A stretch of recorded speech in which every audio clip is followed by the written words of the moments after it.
abortions. You have 2 minutes, uninterrupted. Well, thank you. Responsible for the death of hundreds of American service members.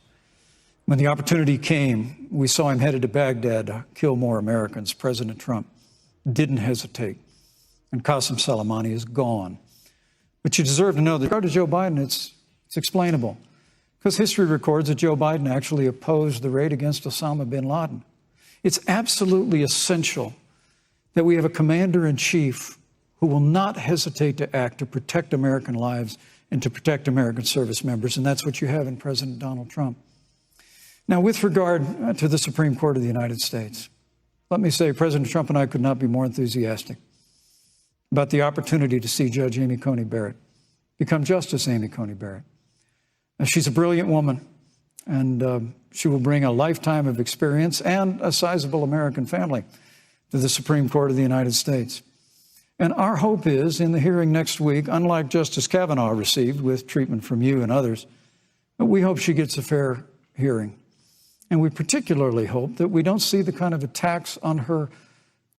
And Kamala Harris, Hitler Harris, she drug that poor guy through the dirt. She took his name in the mud, and none of it was even true. That Dr. Ford or Chevy or whatever the hell her name was lied. And then after it was all said and done, she admitted she lied. She lied for these people, Kamala Harris and the rest of them goonies. Christian faith that we saw before. I mean, the Democrat chairman of the Judiciary Committee before, when Judge Barrett was being confirmed for the Court of Appeals, expressed concern that the dogma of her faith lived loudly in her. Dick Durbin of Illinois said that it was a concern.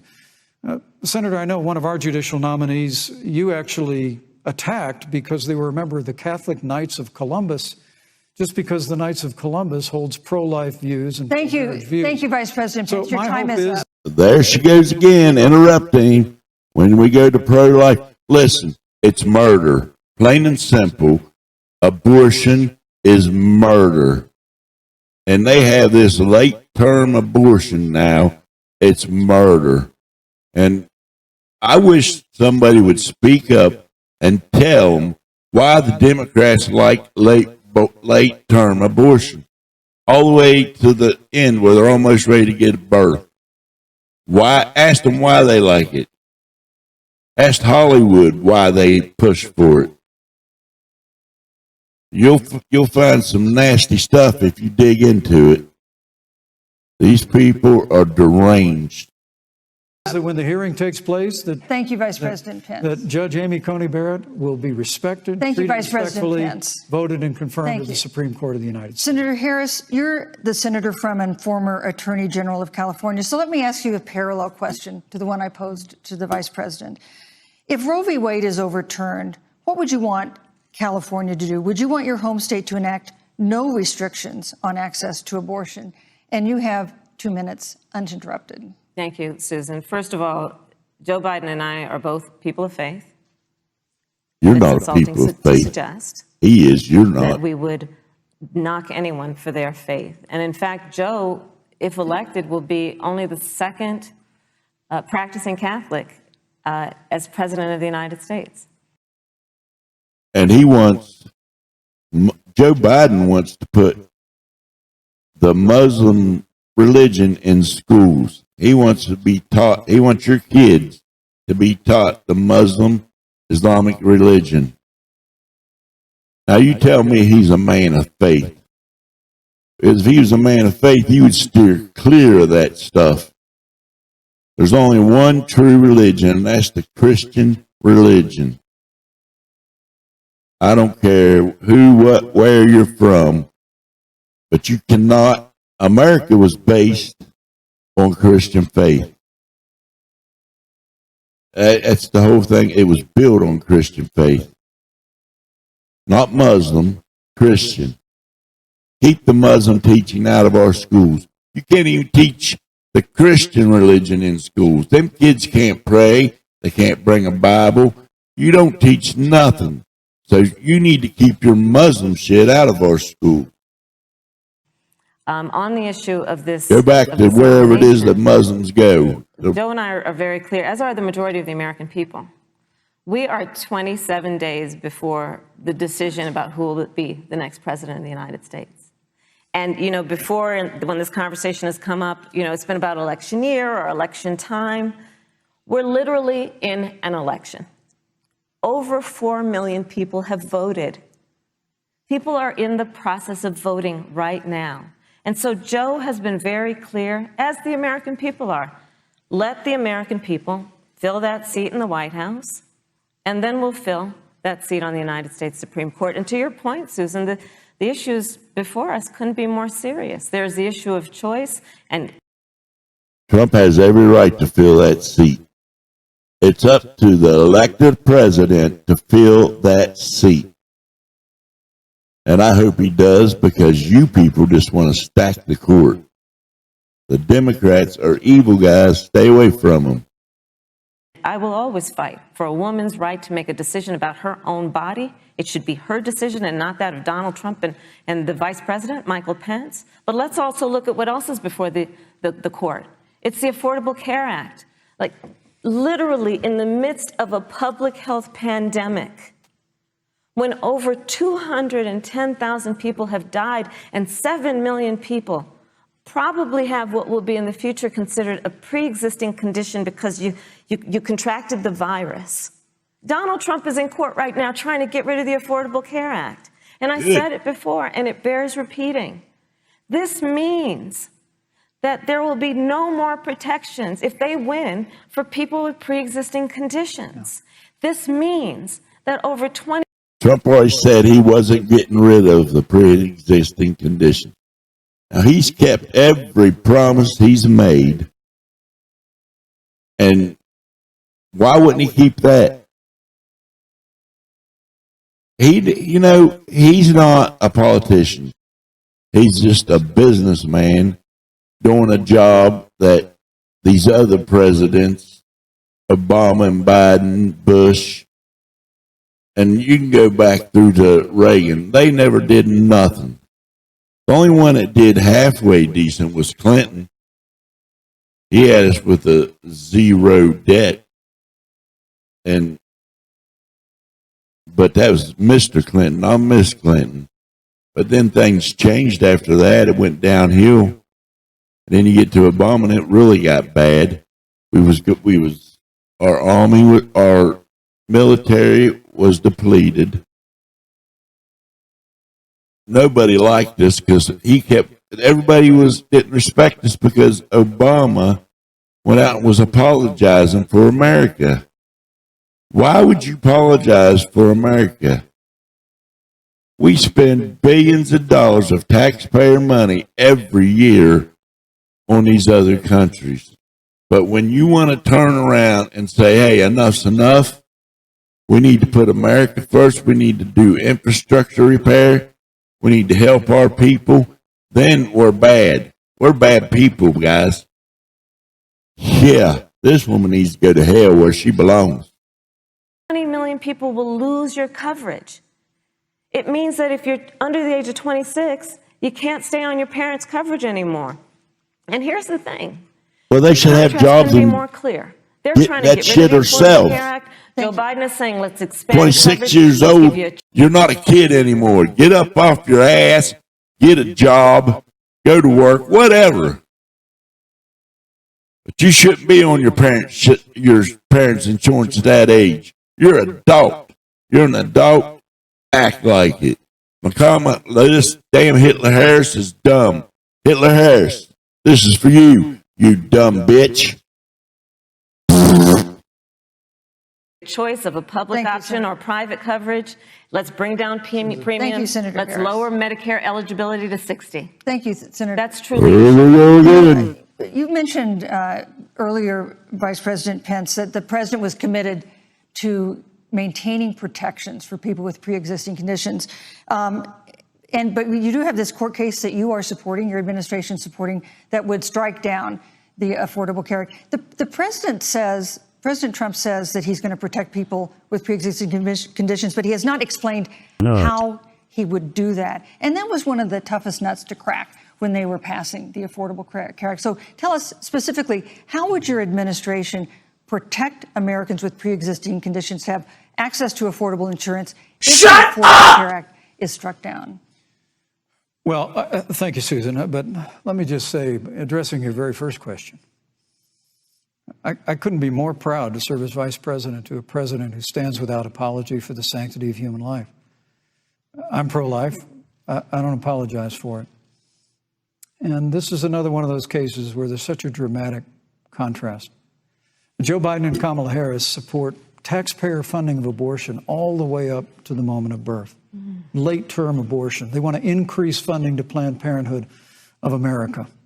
Now, for our part, I would never presume how Judge Amy Coney Barrett would rule on the Supreme Court of the United States, but we'll continue to stand strong for the right to life. When you speak about the Supreme Court, though, I think the American people really deserve an answer, Senator Harris. Are you and Joe Biden going to pack the court if Judge Amy Coney Barrett is confirmed? I mean, there have been 29 vacancies on the Supreme Court during presidential election years, from George Washington to Barack Obama.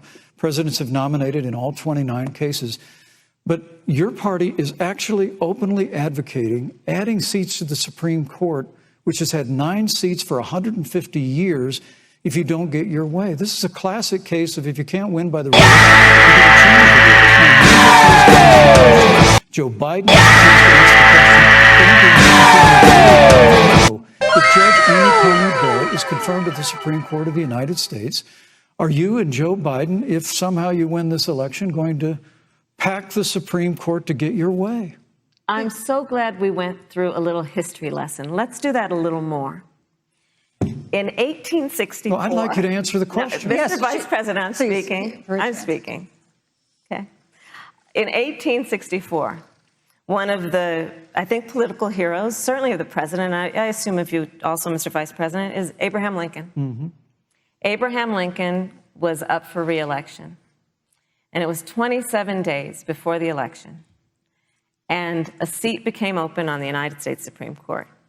Abraham Lincoln's party was in charge not only of the White House, but the Senate. But Honest Abe said it's not the right thing to do. The American people deserve to make the decision about who will be the next president of the United States. And then that person can select who will serve for a lifetime on the highest court of our land. And so Joe and I are very clear. The American people are voting right now, and it should be their decision about who will serve on this most important body for a lifetime. Yeah, you would say Thank that, you, dummy. Senator Harris. People, Susan, are voting right now. They'd like to know if you and Joe Biden are going to pack the Supreme Court if you don't get your way in this nomination. Let's talk about packing. You once again gave a non-answer. Joe Biden gave a non-answer. Trying to answer you the now. The American people deserve a straight answer. And if you haven't figured it out yet, the straight answer is they are going to pack the Supreme Court if they somehow win this election. Men and women, I got to tell you, people across this country, if you cherish our Supreme Court, if you cherish the separation of powers, you need to reject the Biden-Harris ticket. Come November the 3rd, re-elect President Donald Trump, and we'll stand by that separation of powers in a 9-seat Supreme Court. Yeah, let's talk about packing the court then. Let's talk about the fact. Yeah, I'm about to. So the Trump-Pence administration has been, because I sit on the Senate Judiciary Committee, Susan, as you mentioned, and I've witnessed the appointments for lifetime appointments to the federal courts, district courts, courts of appeal. People who are purely ideological, people who have been reviewed by legal professional organizations and found to have been not competent, are substandard. And do you know that of the 50 people who President Trump appointed to the Court of Appeals for lifetime appointments, not one is black? Wrong. This is what they've been doing. You want to talk about packing a court? Let's have that discussion. All right, thank you. Thank you, Senator. Let's go on and talk about the issue of racial justice. I just want the record to reflect she never answered the question. So I think maybe the next debate, Joe Biden will answer the question, but I think the American people know the answer. Thank you, Vice President. In March, Breonna Taylor, a 26-year-old emergency room technician in Louisville, was shot and killed after police officers executing a search warrant in a narcotics investigation broke into her apartment. The police said they identified themselves. Taylor's boyfriend said he didn't hear them do that. He used a gun registered to him to fire a shot, which wounded an officer. The officers then fired more than 20 rounds into the apartment. They say they were acting in self-defense. None of them have been indicted in connection with her death. Senator Harris, in the case of Breonna Taylor, was justice done? You have 2 minutes. I don't believe so. And I've talked with Breonna's mother, Tamika Palmer, and her family. And her family deserves justice. She was a beautiful young woman. She had as her life goal to become a nurse, and she wanted to become an EMT to first learn what's going on out on the street so she could then become a nurse and save lives. And her life was taken unjustifiably and tragically and violently. And it brings me to, you know, the 8 minutes and 46 seconds that America witnessed, during which an American man was tortured and killed under the knee of an armed, uniformed police officer. And people around our country of every race, of every age, of every gender, perfect strangers to each other. You are fake news. Shoulder to shoulder, arm in arm, fighting for us to finally achieve that ideal of equal justice under law. And I was a part of those peaceful protests. And I believe strongly that, first of all, we are never going to condone violence, but we always must fight for the values that we hold dear, including the fight to achieve our ideals. And that's why Joe Biden and I have said on this subject, look, and I'm a former career prosecutor. I know what I'm talking about. Bad cops are bad for good cops.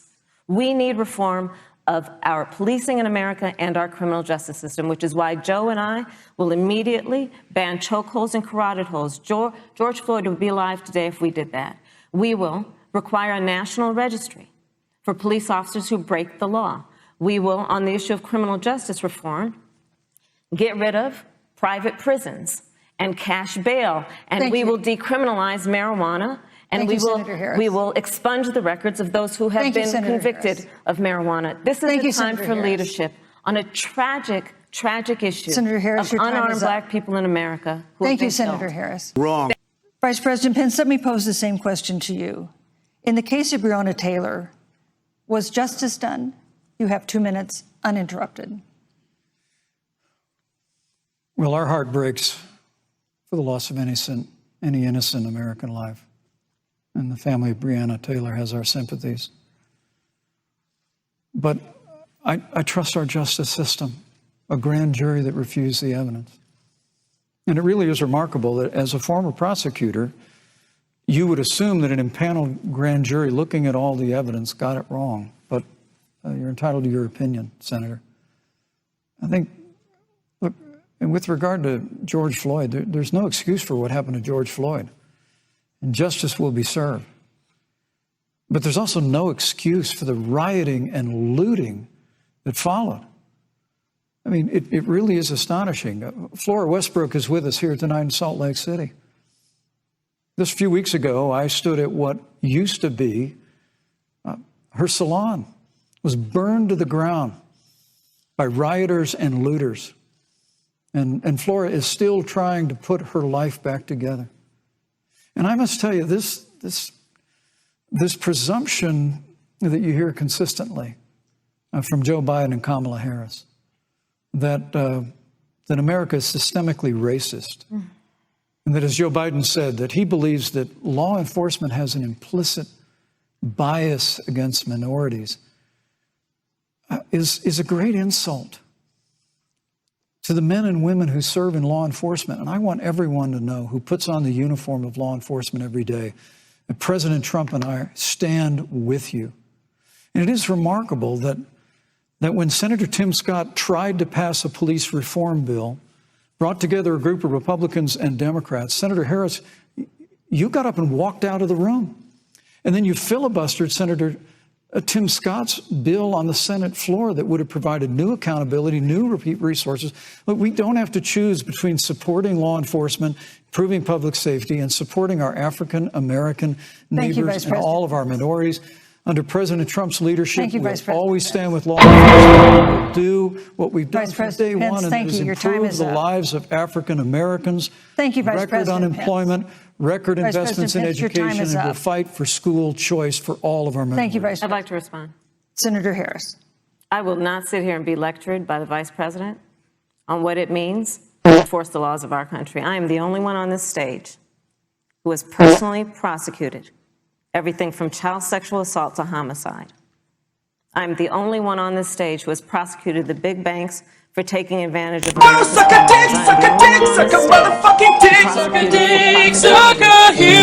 our veterans. And the reality of this is that we are talking about an election in 27 days, where last week you are not prepared. Stage in front of 70 million Americans and refused to condemn white supremacists. Not true. And not true. It wasn't like he didn't have a chance. He didn't do it, and then he doubled down.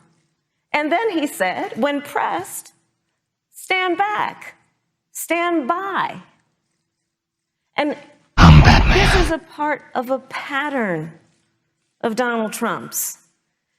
He called Mexicans rapists and criminals. He instituted as his first act a Muslim ban. On the issue of Charlottesville, where people were peacefully protesting. He had good reason to do that. Terrorists were threatening America, woman. And on the other side, there were neo-Nazis carrying tiki torches, shouting, suck a dick, suck a dick, suck a motherfucking dick, suck a dick, suck a huge or small. And Donald Trump, when asked about it, said there were fine people on both sides. This is who we have as the president of the United States. And America, you deserve better. Joe Biden will be a president who brings our country together. Senator Harris. And recognizes the beauty in our diversity. Wrong. And the fact that we all have so much more in common than what separates us. Vice President Pence, let me give you a minute to respond. Thank you, Susan. I appreciate that very much. You know, I think this is one of the things that makes people dislike the media so much in this country, Susan. Smoke weed every day. Just like Senator Harris did. Comments that President Trump and I and others on our side of the aisle make. I mean, Senator Harris conveniently omitted, after the president made comments about people on either side of the debate over monuments, he condemned the KKK, neo-Nazis, and white supremacists, and has done so repeatedly. You're concerned that he doesn't condemn neo-Nazis. President Trump has Jewish grandchildren. His daughter and son-in-law are Jewish. This is a president who respects and cherishes all of the American people. But you talk about having personally prosecuted. I'm glad you brought up your record, Senator. Thank you. But I really need to make this point. When you were DA in San Francisco, when you left office, African Americans were 19 times more likely to be prosecuted for minor drug offenses than whites and Hispanics.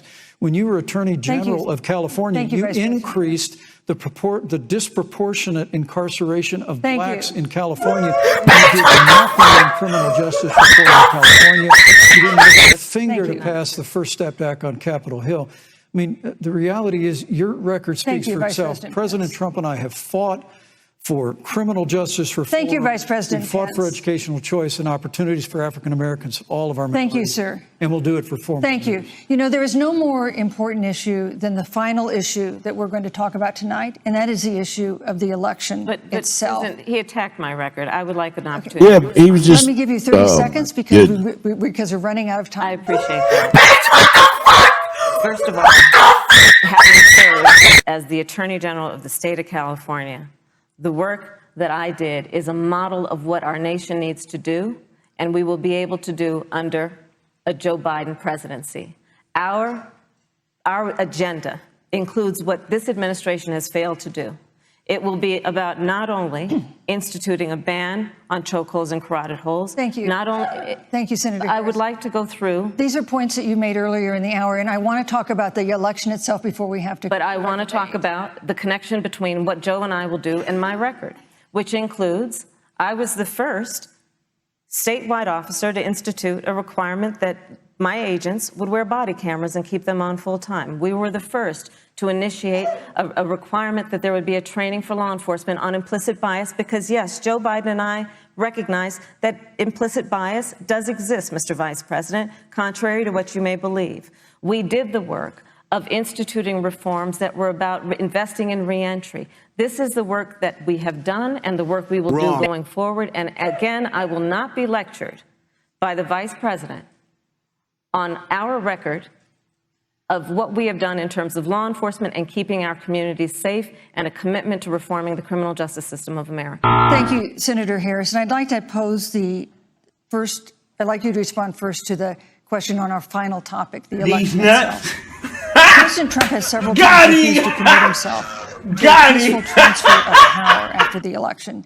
If your ticket wins and President Trump refuses to accept a peaceful transfer of power, what steps would you and Vice President Biden then take? What would happen next? You have 2 minutes. So I'll tell you, Joe and I are, I think, particularly proud of the coalition that we've built around our campaign. We probably have one of the biggest coalitions of folks that you've ever seen in a presidential race. Of course, we have the support of Democrats, but also independents and Republicans. In fact, 7 members of President George W. Bush's cabinet are supporting our ticket.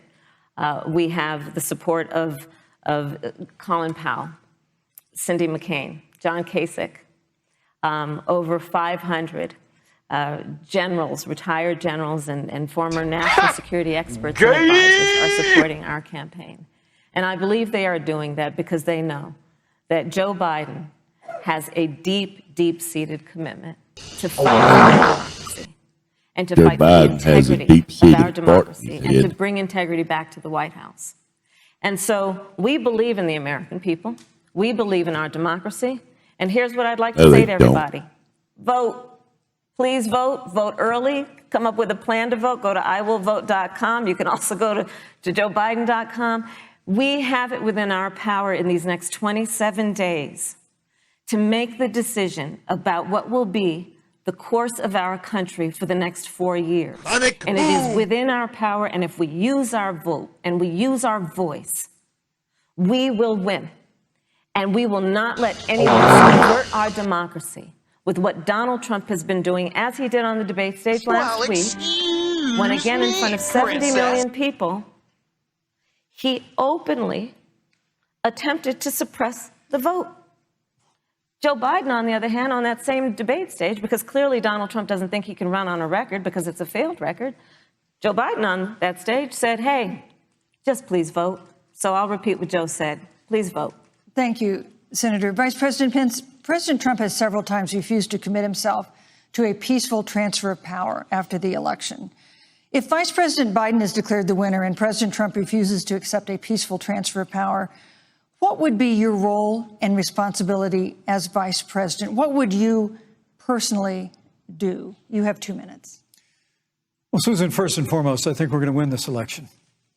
Because while Joe Biden and Kamala Harris rattle off a long litany of the establishment in Washington, D.C., an establishment that Joe Biden's been a part of for 47 years, President Donald Trump has launched a movement of everyday Americans from every walk of life. And I have every confidence that those same Americans that delivered that historic victory in 2016, they see this president's record where we rebuild our military.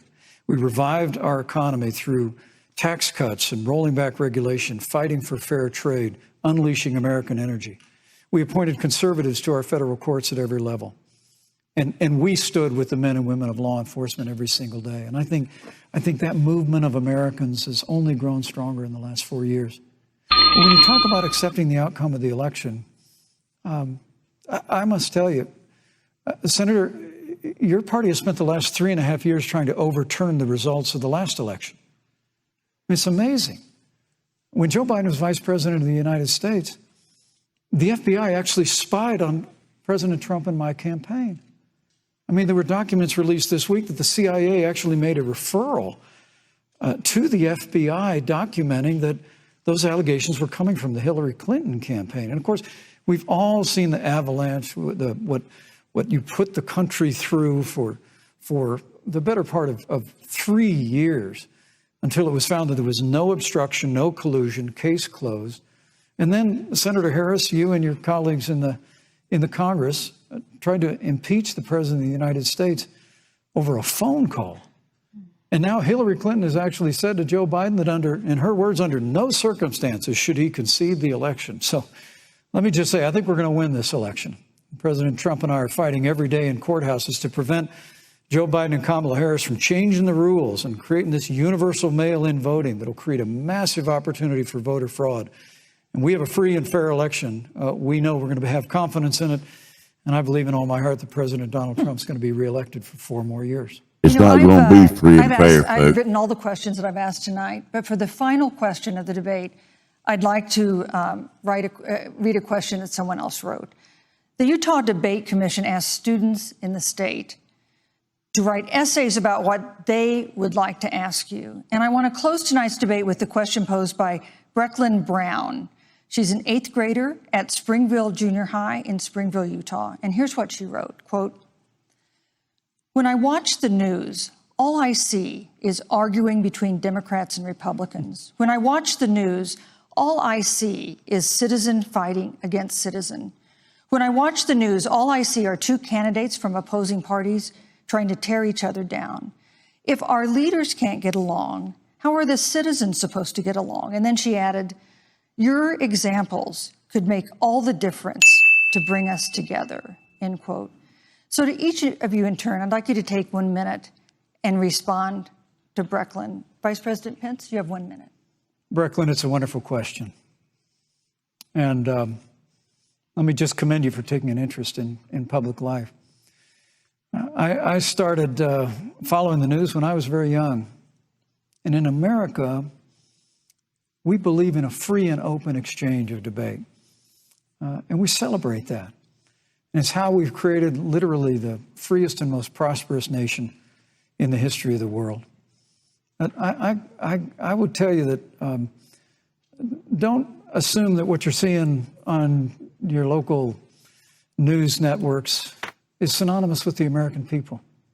You know, I look at the relationship between Justice Ruth Bader Ginsburg, the late justice who we just lost from the Supreme Court, and the late Justice Antonin Scalia. They were on polar opposites on the Supreme Court of the United States, one very liberal, one very conservative. But what's been learned since her passing was the 2 of them and their families were the very closest of friends. I mean, here in America, we can disagree. We can debate vigorously, as Senator Harris and I have on this stage tonight. But when the debate is over, we come together as Americans. And that's what people do in big cities and small towns all across this country. So I just want to encourage you, Brecklin. I want to tell you that we're going to work every day to have government as good as our people. And the American people each and every day love a good debate. We love a good argument. But we always come together and are always there for one another. Thank you, in times of need. And we've especially... You can't touch this. You can't touch this. Senator Harris, what would you say to Brecklin? You can't touch this. First of all, You can't touch this. My music hits me so hard. Why the fuck you lying? It is that. Why the fuck you lying? Why you always lying? Oh my God. Stop fucking lying. Joe Biden, one of the reasons that Joe decided to run for president is after Charlottesville, which we talked about earlier. It so troubled him and upset him, like it did all of us, that there was that kind of hate and division. You are fake Joe news. to run for president was to see that over the course of the last 4 years, what Brecklin described has been happening. Joe has a long-standing relationship working in a bipartisan way. And that's what he's going to do as president. Joe Biden has a history of lifting people up and fighting for their dignity. You mean you have to know Joe's story to know that Joe has known pain, he has known suffering, and love. When I think about the future, I do believe the future is bright.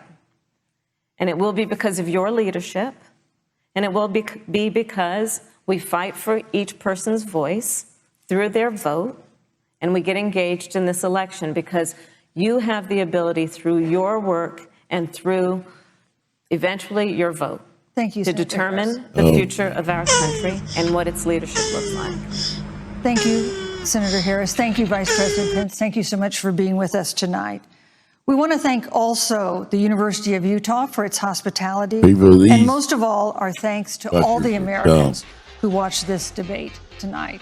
Again, our best wishes for a quick recovery to President Trump, the First Lady, and everyone who's battling COVID-19. The second presidential debate is next week on October 15th, a town hall style debate in Miami. We hope you'll join us then. Good evening.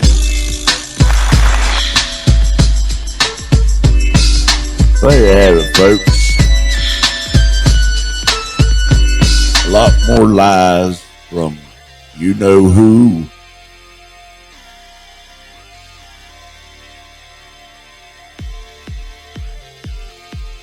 I'm going to leave it up to you to decide. Not for me to decide your preference in president or vice president. But I have to tell you, if you pick these dummies, we're in for long, hard 4 years. And it'll probably be everybody out of work, everybody scrambling, civil war. It's going to be bad. If Trump gets in, there'll probably still be a civil war because these dummies on the left want violence if he wins. They said if Biden don't win by a landslide, there will be violence in the street. So, and the Democrats promoted it. Nancy Pelosi, Chuck Schumer, all them. They promote this crap.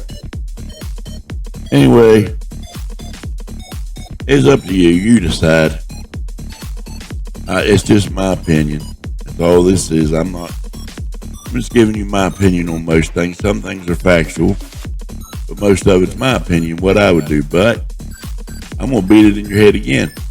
Term limits, guys. Go vote on it. Go to your state legislators and tell them you want the Convention of State Amendments for term limits. You want them to pass it. We need to get this term limit thing in law. So,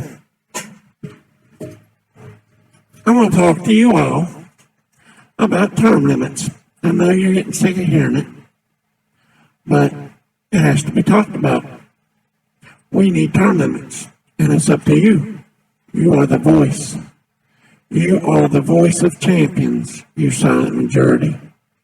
Go to your state's legislators and demand the Convention of State Amendment on term limits. We can get this done, folks.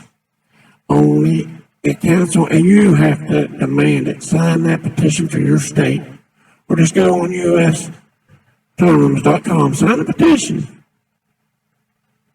I'll ask you where your state is. You know the routine. Just go do it. Sign that petition. It's your choice, your voice, your country. Go sign it, or you'll be stuck in the mud with the rest of us.